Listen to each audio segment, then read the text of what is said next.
Today we are here with our social science topic, that is chapter 11, Indian Judiciary, part 3. See, in part 1 and 2 we have learned about judiciary in India. What type of judiciary we have? We have an independent type of judiciary which is completely independent from executives and legislatives point of view, right? Nobody can interfere, especially executives as well as legislatures cannot interfere in the judgment which is passed by the judicial. Okay?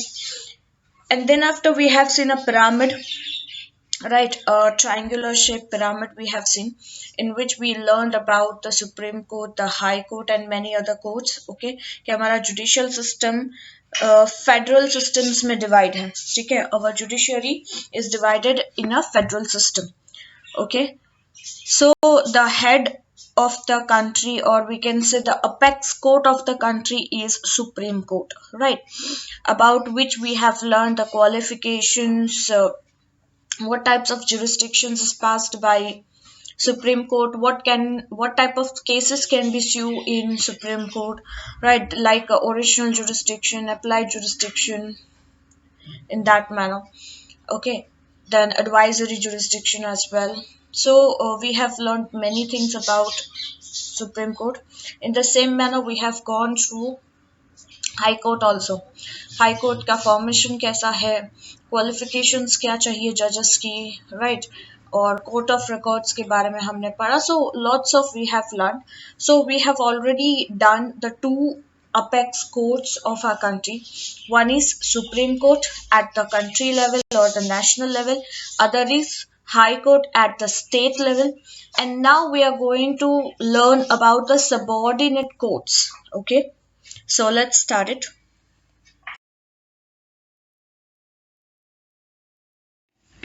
Subordinate courts का मतलब होता है हर एक state में सबसे बड़ा court होता है हाई कोर्ट, और हाई कोर्ट के under city wise, area wise, locality wise बहुत सारे छोटे छोटे कोर्ट्स होते हैं.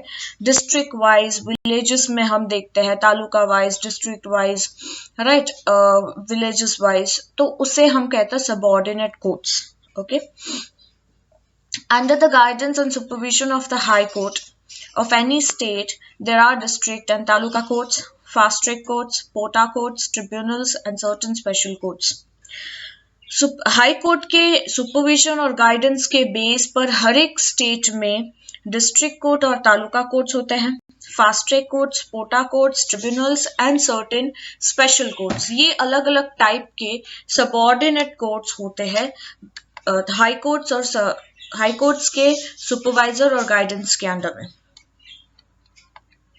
आई टेल यू के ये सारे कोर्ट्स क्या काम आते हैं. डिस्ट्रिक्ट कोर्ट्स और ये तो हमें पता ही है, राइट, के डिस्ट्रिक्ट एंड तालुका कोर्ट्स है.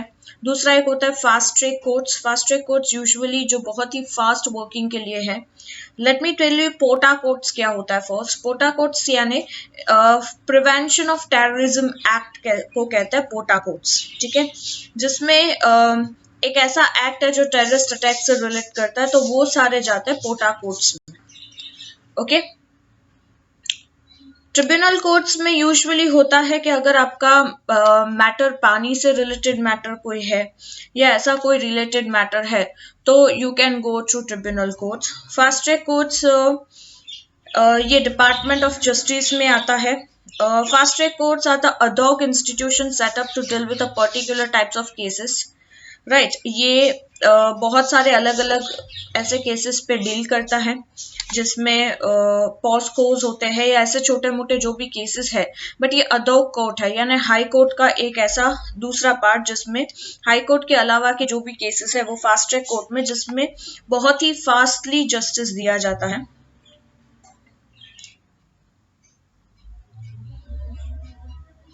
पॉस्को टाइप के कोर्ट्स केसेस इसमें हम डाल सकते हैं. पॉस्को टाइप्स के cases which is related to sexual assault, ऐसे कोई केसेस हैं, तो ऐसे बहुत सारे केसेस फास्ट ट्रैक के इंस्टीट्यूशंस में जाएंगे.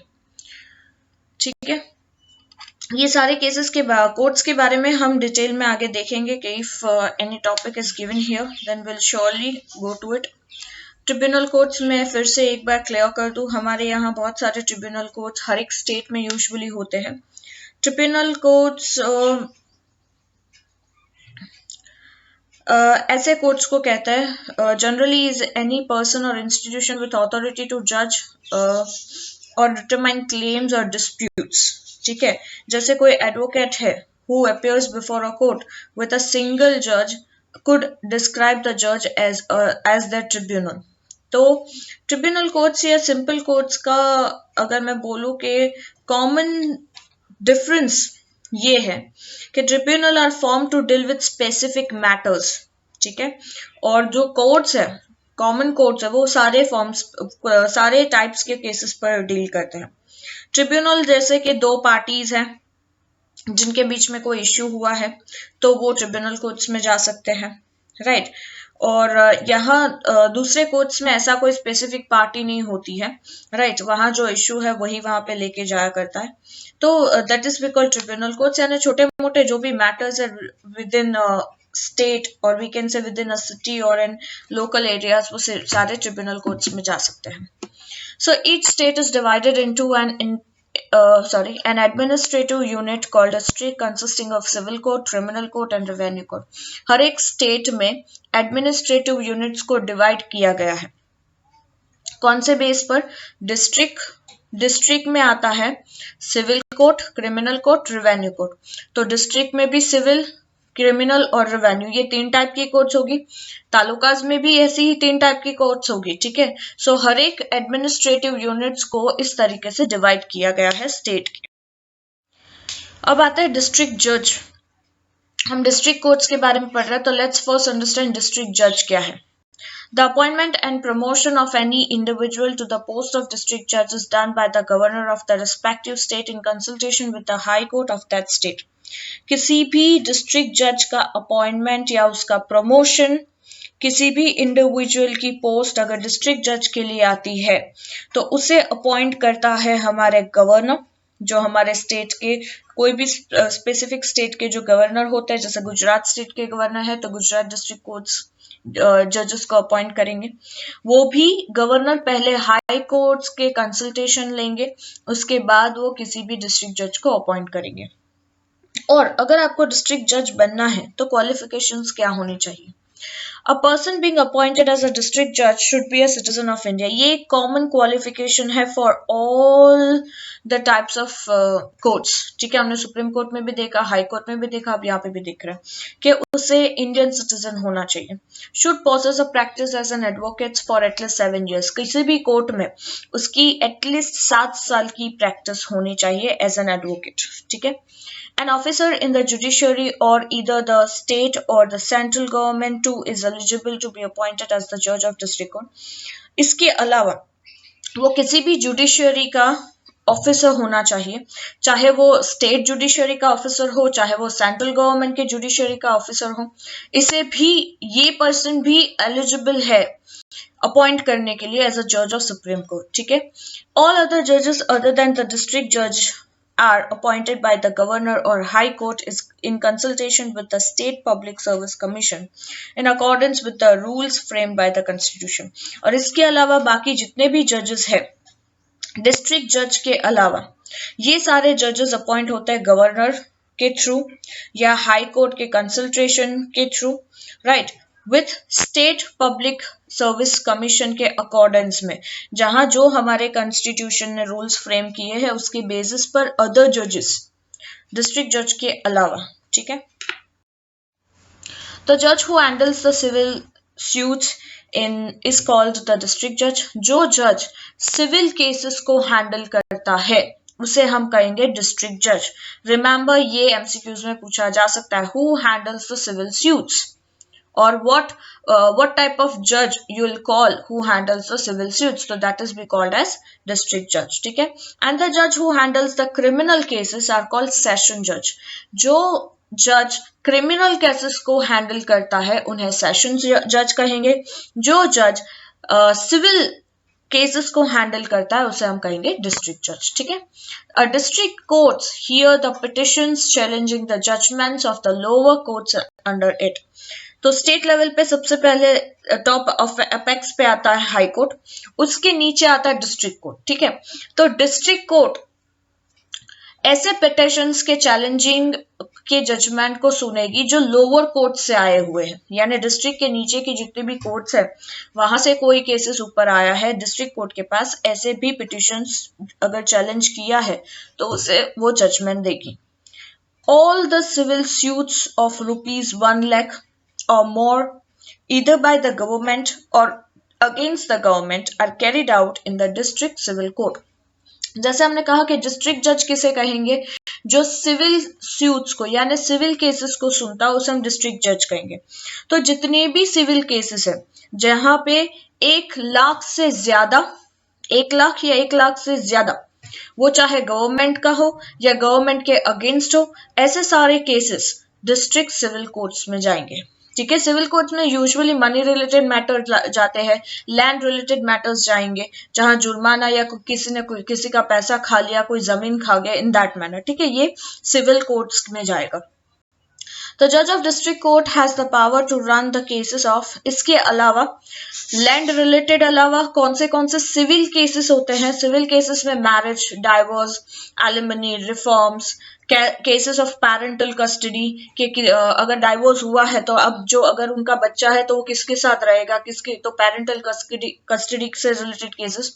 तो ऐसे यानी मर्डर या क्रिमिनल केसेस के अलावा जितने भी केसेस है वो सारे इसमें जाएंगे डिस्ट्रिक्ट कोर्ट में, ठीक है। तो क्रिमिनल कोर्ट्स इंक्लूड, अब आता है क्रिमिनल कोर्ट्स। अब क्रिमिनल कोर्ट्स में क्या होता है, क्रिमिनल कोर्ट्स को जिसे हम कहते हैं सेशन कोर्ट्स, ठीक है। क्रिमिनल केसेस जहां पे सूट किए जाते हैं या जो जज क्रिमिनल केसेस को हैंडल करता है उसे हम कहेंगे सेशन कोर्ट्स। यहाँ first class judicial magistrate court होता है, second class judicial magistrate court और मामलतदार एंड एग्जीक्यूटिव मैजिस्ट्रेट कोर्ट। तो सेशन कोर्ट के अंदर ये 3 डिविजन्स किए गए हैं, ठीक है। क्रिमिनल कोर्ट्स जिसे हम सेशन कोर्ट कहते हैं इसमें 3 डिविजन किए हैं। First class judicial magistrate court है, दूसरा है second class judicial magistrate court और थर्ड है मामलतदार एंड एग्जीक्यूटिव मैजिस्ट्रेट कोर्ट, ठीक है। These courts have a power to give punishment of imprisonment ranging from 3 to 10 years and a penalty up to ₹5,000 or more। ये court फांसी की सजा नहीं सुना सकता, फर्स्ट थिंग। ये कोर्ट सिर्फ पनिशमेंट दे सकता है जेल की, वो भी सिर्फ 3 से 10 साल, 10 साल के ऊपर की पनिशमेंट वो नहीं दे सकता, ठीक है, वो पावर उनके पास नहीं है। वो 3 से 10 साल की पनिशमेंट दे सकता है, जेल की सजा दे सकता है, या वो 5,000 मिनिमम 5,000 या उससे ऊपर की पेनल्टी चार्ज करवा सकता है, ठीक है, इतना पावर है उसके पास। In case of murder the court can give capital punishment, lifetime imprisonment and life sentence। but अगर ये केस कोई मर्डर से रिलेटेड है, ठीक है, तो फिर वो कैपिटल पनिशमेंट यानी जुर्माने से रिलेटेड पनिशमेंट भी देगा और इसके अलावा लाइफ टाइम इम्प्रिजनमेंट दे सकता है या लाइफ सेंटेंस भी दे सकता है, ठीक है। Apart from this, in a district there are small cause courts and family courts too। District court में छोटे छोटे केसेस से रिलेटेड भी कोर्ट्स बनाए गए हैं और फैमिली कोर्ट्स भी है, जैसे फैमिली के मैटर्स है, राइट, फैमिली के वी कैन से कि विल का मैटर है, प्रॉपर्टी का मैटर है, तो उसके लिए फैमिली कोर्ट्स भी है, या फैमिली के रिलेटेड कोई झगड़े चल रहे तो, ठीक है। For the case pertaining to land revenue there is a revenue court and for the disputes of the laborers there is a labor court along with other tribunals। तो अगर लैंड रेवेन्यू यानी जमीन से कोई जुड़ा हुआ केस है तो रेवेन्यू कोर्ट्स भी हैं, अगर लेबरर से रिलेटेड कोई केस है, राइट, तो लेबर कोर्ट भी है, और इसके साथ इन सारे कोर्ट्स को हम ट्रिब्यूनल कोर्ट्स कह सकते हैं, जो अलग अलग मैटर्स पे या स्पेसिफिक मैटर्स पे काम करता है, उससे स्पेसिफिक कोर्ट्स दी गई है। जैसे हमने देखा रेवेन्यू कोर्ट, लेबर कोर्ट, ठीक है, फैमिली कोर्ट्स, ये सारे छोटी मोटी ट्रिब्यूनल कोर्ट्स हम कह सकते हैं। As per example, a tribunal for compensating vehicle accidents, for the protection of service and other rights of the teachers and professor, there is a Gujarat Educational Organization Service Tribunal। जैसे हम tribunal courts के example देखते हैं कि अगर किसी का vehicle accident हुआ है तो उसे कंपनसेशन चाहिए, अपने इंश्योरेंस का कंपनसेशन चाहिए, या सामने वाले ने एक्सीडेंट बुरी तरीके से किया है तो ही वांट्स कि वो खर्च वो सामने वाला उठाए एक्सीडेंट का, तो वो ऐसे ट्रिब्यूनल कोर्ट में जा सकता है। अब अगर किसी के सर्विस प्रोटेक्शन से लेकर कोई मामला है, किसी टीचर के राइट से लेकर या प्रोफेसर के राइट को रिलेटेड यानी एजुकेशन रिलेटेड कोई मैटर है, तो Gujarat educational organisation service tribunals भी है। इसके अलावा ट्रिब्यूनल्स फॉर रिकवरिंग डेट्स, अगर किसी ने उधार लिया है और उधार चुका नहीं रहा है तो ऐसे ट्रिब्यूनल कोर्ट्स भी है जो रिकवरिंग डेट्स के बारे में करते हैं। For the protection of consumers rights, consumer rights किसी के हम जाते हैं कंज्यूमर कोर्ट्स में, तो कंज्यूमर राइट्स का भी एक कंज्यूमर राइट प्रोटेक्शन फोरम होता है। तो ये सारे होते हैं tribunal courts. You may getting lots of noise, but I cannot help it out here. Construction works is going on. So मैं अपना आवाज थोड़ा बढ़ा देती हूँ so that you can able to get it clearly. So next comes these tribunal functions like a court and help the cases wherein the petitioners recover their losses and receive compensation. तो इसके अलावा ऐसे tribunals function करते हैं या ऐसे courts function करते हैं या ऐसे केसेस को हेल्प आउट करते हैं जिसमें पिटिशनर्स जो है यानी जो केस कर रहा है उसका जो लॉस है वो रिकवर हो सके या उसे कंपनसेशन मिल सके। In each district there is a fast track court with an objective to run a case faster। जैसे मैंने कहा फास्ट ट्रैक कोर्ट का मतलब ये है कि ये जल्द से जल्द ये बहुत सारे केसेस को एक ही दिन में सॉर्ट आउट कर लेता है, राइट यानी ये बहुत जल्द आपको न्याय देता है। यहाँ बहुत छोटे मोटे केसेस होते हैं, यहाँ कोई ऐसे बड़े डील्स नहीं होते हैं, राइट अगर किसी विलेज में दो पर्सन के बीच में झगड़ा हो गया किसी बात को लेकर तो वो चले जाएंगे कोर्ट में, तो वो ऐसे फास्ट ट्रैक कोर्ट में जाएंगे और जहां ये लोग उनकी इश्यूज को सॉर्ट आउट करते हैं, ठीक है। तो हर एक डिस्ट्रिक्ट में फास्ट ट्रैक कोर्ट होंगे और इनके ऑब्जेक्टिव यही होंगे कि ये केस को फास्टर रन करें। For hearing the cases of POTA, मैंने पोटा अभी बताया, there are POTA courts in Gujarat यानी टेररिस्ट से रिलेटेड कोई केस है तो पोटा कोर्ट्स भी है गुजरात में। All these courts have gathered importance by decentralizing their administration and function independently, formally and lawfully। POTA court का अगर मैं बेस्ट एग्जांपल दूं कि जैसे अगर अभी फार्मर्स प्रोटेस्ट कर रहे हैं तो बहुत सारों ने मतलब उन पर चार्ज लगा दिया गया पोटा का कि ये टेररिज्म एक्ट है, ठीक है, तो वो पोटा कोर्ट्स में उनका केस जाएगा इन दैट मैनर, ठीक है। सो पोटा कोर्ट्स भी है गुजरात में, ये सारी कोर्ट्स एक साथ गैदर्ड होती है और importance by decentralising their administration function independently formally and lawfully, ये बहुत अच्छे से एडमिनिस्टर करती है अपने फंक्शंस को, इंडिपेंडेंटली काम करती है, फॉर्मली और लॉफुली अपना काम चलाती है। People have started taking all the benefits and have become aware।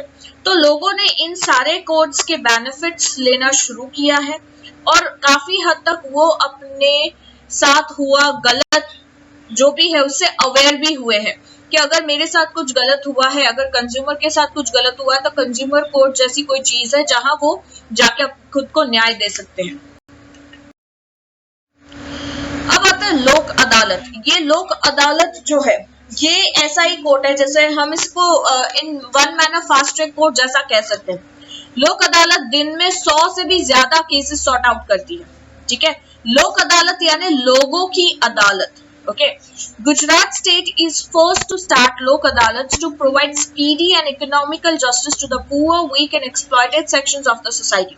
Gujarat पहला ऐसा केस है स्टेट है जिसने लोक अदालत को शुरू किया था।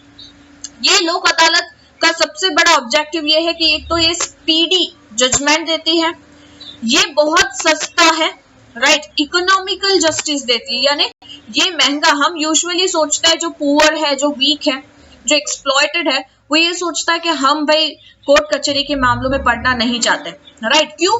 क्योंकि सालों निकल जाते हैं, एक तो स्पीडी जजमेंट नहीं मिलता, दूसरा इतना खर्च हो जाता है कि हम बर्बाद हो जाते हैं। तो लोक अदालत चीज ऐसी है जो आपको सस्ते में, ये स्पेशली पुअर, वीक और एक्सप्लॉइटेड सेक्शन ऑफ सोसाइटी जो है उनके लिए ही बनाया गया है। Under this the court provides free support, यहाँ पे कोर्ट फ्री सपोर्ट देती है, गाइडेंस देती है। किसके थ्रू देती है? एक legal aid service centre Ahmedabad में है, ये ये लोगों को गाइडेंस देती है कि आपका केस कैसा है और आपकी केस में उनको क्या सपोर्ट चाहिए, या आप इवन गवर्नमेंट लॉयर्स भी प्रोवाइड करती है फ्री में, ठीक है।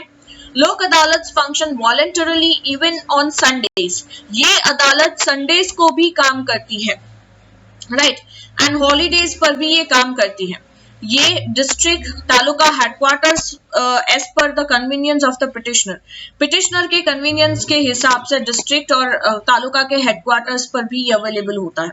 यहाँ के जजेस कोई रिटायर्ड पर्सन हो सकता है, लॉ का जो जानकार हो सकता है, या ऐसे लोग हो सकते हैं। The Lok Adalat generally hears the cases of, Lok Adalat में कैसे टाइप के केसेस जाएंगे, accidents and are related to compensation और उससे compensation related, divorce, alimony, general debts, personal complaints, police complaints, etc. ऐसे टाइप के कोड्स ऐसे टाइप के केसेस लोक अदालत में सुने जाते हैं। लोक अदालत consists of advocates, social workers, educationists, reputed citizens, businessmen, police officers, insurance officers, जजेस एंड जुडिशियल ऑफिसर्स। अब लोक अदालत को जैसे मैंने कहा कि इसको जस्टिफाई कौन करता है, वहां के जजेस कौन होते हैं, तो वहां ऐसे लोग होते हैं जो या तो कोई एडवोकेट होगा बहुत बड़ा, या सोशल वर्कर्स होगा, या फिर कोई एजुकेशनिस्ट हो सकता है, रेप्यूटेड सिटीजन हो सकता है, businessman, police officer and so on. Here, cases are settled amicably such that both the parties are satisfied. यहाँ पे किसी के एक हक में बात नहीं जाती कि एक को न्याय मिला और दूसरा अनसेटिस्फाइड रह जाए। यहाँ कोशिश ऐसी की जाती है कि दोनों पार्टीज सेटिस्फाइड हो, ऐसा कोई बीच का रास्ता या ऐसा बीच का जजमेंट पास करते हैं। The cases fought in the लोक अदालत are neither won or lost. यहाँ पे कोई केस जीत गया या कोई केस हार गया ऐसा नहीं होता, ये दोनों का सेटलमेंट करने की कोशिश करते हैं। लोक अदालत सेव टाइम एंड मनी, लोक अदालत एक तो पैसा भी बचाता है और टाइम भी। Many pending cases are solved, बहुत सारे ऐसे पेंडिंग केसेस है जो लोक अदालत ने सॉल्व किए हैं। All the judgments of the लोक अदालत are backed by the law, और जो भी जजमेंट्स लोक अदालत देती है ये लॉ के हिसाब से ही होती है। Therefore, the लोक अदालत have became the center of attraction, और इसी वजह से लोक अदालत को ज्यादा पसंद किया जाता है या फिर ये सेंटर ऑफ अट्रैक्शन है। इंडिपेंडेंस ऑफ जुडिशरी, अब आता है हमने बार बार कहा कि जुडिशरी हमेशा इंडिपेंडेंस होती है। फॉर एग्जाम्पल कोई मिनिस्टर है या मिनिस्टर का बेटा है, राइट, उसने कोई क्राइम किया है, अब वो क्योंकि मिनिस्टर का बेटा है तो वो जुडिशरी से छूट जाएगा, राइट, तो ये पॉसिबल नहीं है। गेटिंग, क्यों? क्योंकि जुडिशरी इज इंडिपेंडेंट। यहाँ पे कोई भी मिनिस्टर ही क्यों ना हो, यहाँ पे कोई रिच पर्सनालिटी क्यों ना हो, यहाँ पे कोई बॉलीवुड स्टार क्यों ना हो, अगर उसने क्राइम किया है तो वो पनिशेबल है। The Indian constitution has kept the judiciary independent, firm and fearless from the legislature and the executive for the protection of the fundamental rights of the citizens, for social, for political and economical equality and for providing justice. हमारा जो Indian constitution है इसने judiciary को independent, आजाद रखा है, fearless रखा है। यहाँ पे अगर कोई जज सुप्रीम कोर्ट का हो या हाई कोर्ट का या हुसोएवर, अगर कोई जज जजमेंट या डिसीजन पास करता है तो वो ये सोच के ये डर के साथ नहीं पास करेगा कि अगर मैंने इसके खिलाफ अगर जजमेंट दिया तो ये मुझे मार डालेगा या ये मेरे साथ कुछ गलत करेगा और इसलिए वो उसके हिसाब से जजमेंट दे। यहाँ पे ये सब नहीं होता। गेटिंग, सो इसीलिए जुडिशरी को इंडिपेंडेंट, फर्म और फियरलेस रखा है। किससे? लेजिस्लेचर और एग्जीक्यूटिव से। लेजिस्लेचर और एग्जीक्यूटिव की कोई भी दखल अंदाजी जुडिशरी में, कोई भी इंटरफेरेंस जुडिशरी में नहीं है। गेटिंग, सो इससे क्या होगा कि हमारे हर एक सिटीजन के, अगर एक बेचारा पुअर है, उससे कोई गलती नहीं की है, राइट, वो कोर्ट में जाता है तो उसे भी न्याय मिलना चाहिए। तो यहाँ पे हर एक सिटीजन के फंडामेंटल राइट्स प्रोटेक्ट होते हैं, वो चाहे सोशल, पॉलिटिकल और इकोनॉमिकल इक्वालिटी के बेस पर होते हैं, राइट। वो सोसाइटी में भले वो कोई भी छोटा इंसान क्यों ना हो, कोई भी पुअर पर्सन क्यों ना हो, वो चाहे कोई भी पॉलिटिकल हिसाब से बहुत बड़ा इंसान क्यों ना हो, वो बहुत पैसे वाला ही क्यों ना हो, वो चाहे कुछ भी हो, जुडिशरी के सामने वो इक्वल है। अगर उसने क्राइम किया है तो उसे सजा मिलेगी, ठीक है। तो judiciary should not be inclined और बायस्ड टुवर्ड्स द गवर्नमेंट। वो गवर्नमेंट है या गवर्नमेंट का कोई पर्सन है इसलिए वो बायस्ड हो जाए, वो पार्शियलिटी करे, जुडिशरी कभी भी ऐसा नहीं करेगी। The terms and conditions for the appointment of judges, the appointment process, pay scales, transfer, promotion, retirement, etc. is taken care by the executive as per the constitutional provisions. No doubt, जो भी terms of condition और conditions है जज को appoint करने के लिए, appointment की प्रोसेस है, उसका पे स्केल के जज को कितना पे किया जाएगा, उनका कब ट्रांसफर होगा, उनका कब प्रमोशन होगा, कैसे रिटायरमेंट, ये जो भी है ये एग्जीक्यूटिव ही करते हैं। बट एग्जीक्यूटिव किसके बेस पर करेंगे? कॉन्स्टिट्यूशन में जो प्रोविजन दिया है उसके बेस पर। Executive are just a mediator, ठीक है। द जजेस are appointed for a specific period of time. हर एक जज एक स्पेसिफिक पीरियड ऑफ टाइम के लिए अपॉइंट किया जाता है। The executive can not remove any of the जज ड्यू टू देयर विल और एनी पॉलिटिकल प्रेशर। कोई भी एग्जीक्यूटिव किसी भी जज को अपनी मर्जी से या किसी के प्रेशर के अंडर आके किसी भी जज को निकाल नहीं सकता, ठीक है। The pay scale, the term of service, promotion, transfer, benefits of promotion, pension fund of the judges cannot be altered. Constitutional provisions जो दिया है उसके बेस पर जज का पे स्केल या टर्म ऑफ सर्विस, कितने टाइम तक वो जज रहेंगे या रिटायरमेंट टाइम क्या है, उनका प्रमोशन, उनका ट्रांसफर, उनका benefits of promotion, pension fund, ये सब अल्टर्ड नहीं किया जाएगा, ये जैसा है वैसा ही रहेगा। During the term of service of the judges, any of their behavior or their judgment cannot be discussed or critically revived in the parliament or the legislative assembly. अगर सपोज सुप्रीम कोर्ट के जज ने कोई decision पास किया है, कोई judgement पास किया है, इसे कोई मीडिया या फिर इसे कोई पार्लियामेंट या लेजिस्लेटिव असेंबली में उसके खिलाफ या उसके लिए किसी भी तरह का क्रिटिक नहीं किया जाएगा, गॉसिप नहीं की जाएगी, ठीक है। ये कंप्लीटली क्या होगा? कंटेम्प्ट ऑफ कोर्ट होगा। ओके, किसी भी जजमेंट को लेकर कहीं पे भी इसका डिस्कशन नहीं किया जाएगा। जो भी जज ने रिव्यू दिया है that is full and final, ठीक है। द जजेस after the retirement can not carry out their practice in any other courts. एक बार जज रिटायर हो गए उसके बाद वो कहीं पे भी लॉ की प्रैक्टिस किसी भी कोर्ट में नहीं कर सकते, ठीक है। The purpose is to empower the judges to perform their duties fearlessly, honestly, self-reliantly, independently, and firmly, so that the judges can impart true, transparent, and quick justice.